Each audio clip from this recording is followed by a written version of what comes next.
Hello, good afternoon दोस्तों। कैसे हैं आप सब लोग। अब तक की हमारी कॉस्ट अकाउंटिंग का जो भी सीरीज़ चली है उसका हम लास्ट टॉपिक पे पहुंच चुके हैं, जिसका नाम है ईओक्यू। तो आज हम सीखेंगे कि किस तरीके से ईओक्यू कैलकुलेशन की जाती है, और उसके फॉर्मूले को समझने से पहले हम समझेंगे कि ईओक्यू क्यों इम्पोर्टेंट है, व्यवसाय को ईओक्यू की कैलकुलेशन करनी क्यों ज़रूरी है, और किस तरीके से उसकी जो लागत है वो निर्धारित की जा रही है। और इसको एक हम सिंपल वे में भी समझेंगे कि वो जो हमारा फॉर्मूला है वो कितना हद तक हमें एक सही डायरेक्शन में लेके जाता है। तो स्टार्ट करते हैं हमारा टॉपिक ईओक्यू। ईओक्यू क्या है? ईओक्यू के हमने जैसे कि पढ़ा है फॉर्मूला, अब तक हम सब लोगों ने देखा है कि हमारे पास गिवन होता है 2RO डिवाइडेड बाई सी का रूट। अब आर जो है उसकी जगह आप ए भी लिख सकते हो। आर क्या हो गया या ए क्या हो गया? Annual consumption. O is ordering cost and C for carrying cost. और ईओ की जो है उसकी फुल फॉर्म क्या है? Economic order quantity. अब हम समझते हैं कि ये फॉर्मूला तो हमें पता था कि क्या है, बट इसका कॉन्सेप्ट क्या है। तो इसका कॉन्सेप्ट समझने के लिए हम देखते हैं कि जस्ट इमेजिन कीजिए कि हम क्या है, खुद एक कोई बिजनेस कर रहे हैं या हम कोई भी प्रोडक्शन का काम कर रहे हैं। अब हम कोई भी मटेरियल लेके आ रहे हैं किसी भी चीज़ को बनाने के लिए, मान लीजिए शर्ट ही है, तो शर्ट आप बना रहे हो, उसके लिए आपको कपड़ा लेने जाना है। अब आपको पता है कि एनुअली मुझे कितने मीटर कपड़े की रिक्वायरमेंट है, कि जैसे कि मुझे अगर 100 शर्ट बनाने हैं कि 500 शर्ट बनाने हैं। अगर आप उसको उसका अनुमान नहीं लगा पा रहे हो, इसका मतलब आप बिज़नेस अच्छे से नहीं कर सकते हो। मानो आपको पता है कि एनुअली मेरे 500 शर्ट बन रहे हैं, लेकिन आप कपड़ा उसके अकॉर्डिंग ज़्यादा लेके आ रहे हो या फिर बहुत कम लेके आ रहे हो, ताकि उसको आपको बार बार जाना पड़ रहा है मार्केट में। तो जब आप मार्केट में बार बार जा रहे हो उस कपड़े को लेने के लिए, तो उसकी भी तो कॉस्ट लगेगी ना। कि मानो कि जो कपड़ा है, ऐसा तो नहीं है कि कपड़ा आपको जस्ट आपके पास में मिल रहा है, वो मिल रहा है 100 रुपये मीटर। और जैसे ही आप थोड़ा दूर जाते हो एक अच्छे मार्केट में, जहाँ पे आप बार्गेनिंग करके उसी कपड़े को 50 रुपये मीटर में प्राप्त कर सकते हो, लेकिन वहाँ तक जाने के लिए आपको ऑटो का किराया भी देना होगा।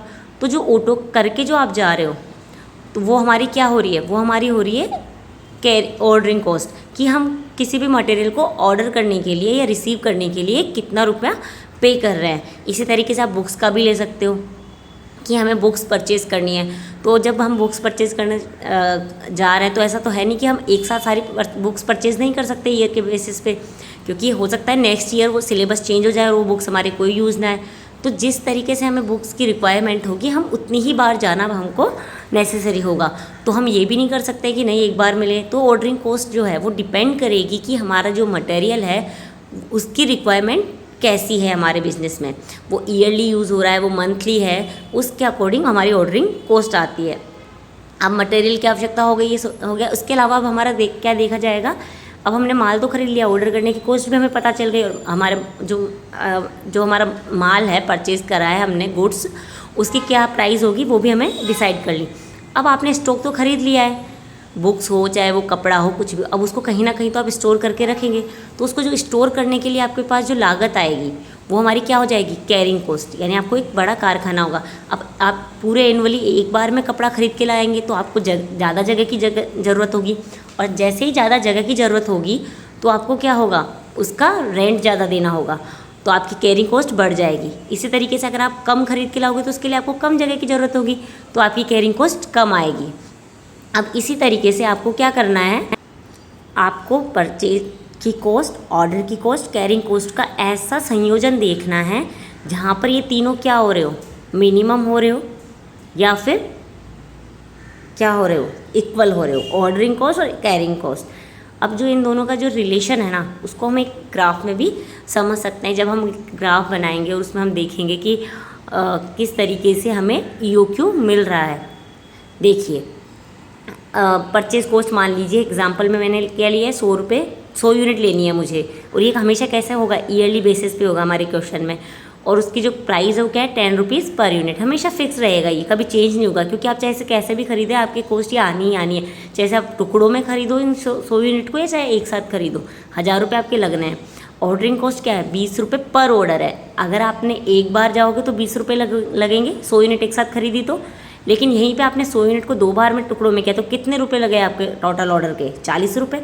इसी तरीके से कैरिंग कॉस्ट भी क्या है? 15 रुपये पर ऑर्डर हो गया है, कि आपने जैसे किया तो उसको लाके पर ऑर्डर मत मीन्स ये हो गया कि कितनी क्वांटिटी आपको रखनी है ईयरली बेसिस पे। तो ये हमारी क्या हो गई है? कैरिंग कॉस्ट हो गई है। और जो प्रत्येक व्यवसायी है उसको स्टॉक पर नियंत्रण करना ज़रूरी होगा कि भाई हमने इतना जो माल ख़रीदा है उसको किस तरीके से यूज़ में लेना है। तो उसको ज्ञात करने के लिए हमें क्या होगा कि किस समय पर कितनी और किस तरीके से सामग्री को परचेज़ किया जाए। EOQ क्या है? EOQ एक साइज है किसी भी ऑर्डर का, जहाँ पर क्या होगी कैरिंग कॉस्ट और ऑर्डरिंग कॉस्ट या तो मिनिमम होगी या इक्वल होगी। अब यहाँ देखिए ग्राफ में कि हमारा जो ऑर्डरिंग कॉस्ट और कैरिंग कॉस्ट जहाँ पे काट रहे हैं वो हमारे क्या प्राप्त हो रहा है वहाँ EOQ। और ये क्या है? बेस्ट क्वांटिटी है ऑर्डर करने के लिए, और इनमें नेगेटिव रिलेशन होता है कैरिंग कॉस्ट ऑर्डरिंग कॉस्ट। यहाँ पे आप इससे समझ सकते हैं चार्ट से, लेकिन जब हम आगे नेक्स्ट एक एग्जांपल के थ्रू समझेंगे तो आपको बहुत अच्छे से समझ में आएगा कि किस तरीके से इनमें नेगेटिव रिलेशन है। जैसे मान लीजिए कि कैरिंग कॉस्ट अगर बढ़ रही है तो आपकी ऑर्डरिंग कॉस्ट कम होगी। इसको एक एग्जांपल से ऐसे भी समझ सकते हो कि मानो अगर आप कम क्वांटिटी में स्टॉक खरीद रहे हो तो उसके रखने के लिए जगह कम चाहिए होगी, लेकिन क्या होगा, उसका रेंट आपको कम देना पड़ रहा है, लेकिन उसे बार बार ले जाने की जो किराया है वो ज़्यादा लग रहा है। अब हमारा एग्जाम्पल स्टार्ट होता है, तो एग्जाम्पल देखते हैं हम एग्जाम्पल में क्या गिवन है। एग्जाम्पल में हमें क्या गिवन है कि हमको जो क्वांटिटी परचेज करनी है वो क्या 3600 यूनिट है, जिसकी प्राइस है 5 rupees each. Ordering cost 10 rupees है और कैरिंग कॉस्ट 20 रुपी ईच है। अब हम एक टेबल बनाते हैं। पहले सबसे पहले हम इसको टेबल के थ्रू समझेंगे, देन हम समझेंगे कि फॉर्मूले में इसको कैसे इम्प्लीमेंट करते हैं। तो सबसे पहले चार्ट में हमने क्वांटिटी लिखी है, सेकंड नंबर पे हमने नंबर ऑफ़ ऑर्डर लिखे हैं, थर्ड पे ordering cost, then average quantity निकालनी होगी, फिर हमें कैरिंग कॉस्ट निकालनी है, देन परचेज कॉस्ट, और फिर हम देखेंगे कि ordering cost plus carrying cost को मिला के हमारी टोटल कॉस्ट कितनी आ रही है।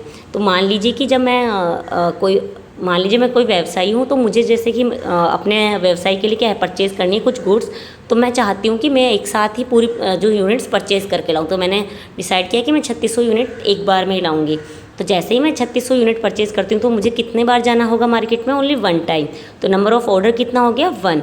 अब ऑर्डरिंग कॉस्ट कितनी होगी? मैं अगर एक ही बार जा रही हूँ 3600 यूनिट लेने, तो उसको मल्टीपल किससे कर देंगे हम? Ordering cost.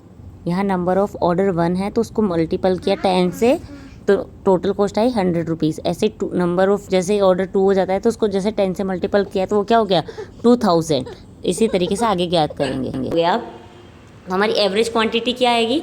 एवरेज क्वांटिटी हमेशा निकालने का मतलब क्या निकाल रहे हैं हम? एवरेज क्वांटिटी की ज़रूरत क्यों है? क्योंकि जब हम कैरिंग कॉस्ट है, मान लीजिए कि किसी भी स्टॉक को हम स्टोर में रख रहे हैं, तो एक ऐसा लेवल आएगा जब पहले तो हमें पूरी यूनिट्स के लिए रेंट हम इक्वल दे रहे हैं, पर हमारे पास ऐसा तो है नहीं कि पूरे साल ही 3600 यूनिट गोदाम में पड़ी रहेगी। कुछ टाइम होगा जब 3600 होगी, कुछ टाइम 3500 होगी, कुछ टाइम पे 3300 होगी। इसी तरीके से धीरे धीरे वो रिड्यूस होती जाएगी, बिल्कुल कम होती जाएगी। तो इसीलिए हम उसका एक एवरेज पॉइंट लेते हैं कि हाँ, हमारा जो गोदाम है उसमें इतनी एवरेज स्टॉक तो हमारे पास रखेंगे ही रखेंगे। इसको आप एक मिनिमम स्टॉक के फॉर्म में भी समझ सकते हैं। अब हमारी कैरिंग कॉस्ट क्या आएगी? कैरिंग कॉस्ट में को जो है निकालने के लिए हम जो एवरेज क्वांटिटी है उससे मल्टीपल करेंगे कैरिंग कॉस्ट को। तो हमारी जो एवरेज क्वांटिटी क्या आई थी? 3600 यूनिट का हाफ 1800। उसको जैसे हमने 20 से मल्टीप्लाई किया तो हमारे पास रिसीव हुआ 36,000। और परचेज कॉस्ट हमारी हमेशा से फिक्स है 3600 यूनिट इंटू 5, यानी 18,000 रुपये तो हमें कभी भी चेंज नहीं होंगे। वो हमेशा आप कितनी भी बार में ऑर्डर कीजिए, चाहे 1 टाइम चाहे 2 टाइम, वो फिक्स रहना है। तो हमारी कॉस्ट क्या हो गई? Order cost plus carrying cost 72,000 रुपये। इसी तरीके से जब हम आगे बढ़ते गए, हमने देखा जब सेकंड टाइम पे हमने क्या किया? हमने डिसाइड किया कि अब मैं 1800 यूनिट 1 टाइम पे 1800 2 बार जाके अपना जो है प्रोडक्ट को परचेज करूँगा। तो मैंने 1800 का किया, अगर उसको 2 भागों में बांटा तो मुझे कितने नंबर ऑफ़ ऑर्डर हुए? 2 ऑर्डर्स हुए। तो कितना हो गया? उसको मल्टीपल की कर दीजिए अपने उससे कॉस्ट और पर ऑर्डर से, तो कितनी हो गई? 18,000 हो गया। इसी तरीके से एवरेज क्वांटिटी निकालनी हो हमारी, तो क्वांटिटी को डिवाइड कीजिए 2 से, then multiple by carrying cost.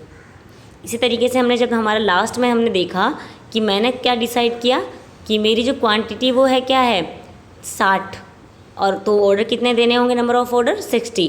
Ordering cost क्या हो जाएगी? 60 मल्टीप्लाई बाई 10, तो कितना हो गया? 600। जैसे 600 हुआ तो इसी तरीके से एवरेज क्वांटिटी कितनी होगी मेरी? 30। और कैरिंग कॉस्ट कितनी हो जाएगी? 600। अब ये देखिए पूरे यहाँ पे हमारा ऑर्डरिंग कॉस्ट और कैरिंग कॉस्ट क्या आ रहा है? इक्वल आ रहा है। कौन से पॉइंट में? जब क्वांटिटी हमने कितनी रखी? 60, और नंबर ऑफ़ ऑर्डर्स कितने रखे? 60। और यहाँ हमारी जो ऑर्डरिंग और कैरिंग कॉस्ट है उसका लेवल भी कितना आ रहा है? मिनिमम, यानी जितनी कॉस्ट है सबसे मिनिमम कॉस्ट हमें कहाँ रिसीव हो रही है, जब हम 60 यूनिट्स का ऑर्डर करते हैं। और हमने देखा भी था कि order cost and carrying cost are at the minimum level और equal we got EOQ। So EOQ is 60। अब हमें एक टेबल के थ्रू तो रिसीव हो गया 60 यूनिट। क्या हमने ये सही किया है? इसके हम कैलकुलेशन में हम देखेंगे कि इसको अब हर क्वेश्चन के लिए तो ये टेबल बनाने नहीं बैठ सकते हम, कितनी बार करेंगे ना, हो सकता है ज़्यादा क्वांटिटी हो तो उसको मिनिमम करते करते हमें बहुत टाइम लग जाए। तो इसके लिए हमको क्या है, EOQ क्या फॉर्मूला हमारे पास है। तो अब इन सभी जो हमारे पास गिवन इन्फॉर्मेशन है उसको फॉर्मूले में पुट करेंगे और देखेंगे कि हमारे पास जो EOQ है वो कितना यूनिट आता है। और एक हमने देखा था कि जैसे जैसे नंबर ऑफ़ ऑर्डर्स बढ़ रहे हैं कि 1 से 2, 3, 4, 5, 6 एंड 60, वैसे वैसे हमारी कैरिंग कॉस्ट क्या कम होती जा रही, 36,000, 18,000, 12,000, लास्ट में 600 पे पहुंच गई है। तो EOQ में हमने रखा 2A into O divided by C का रूट।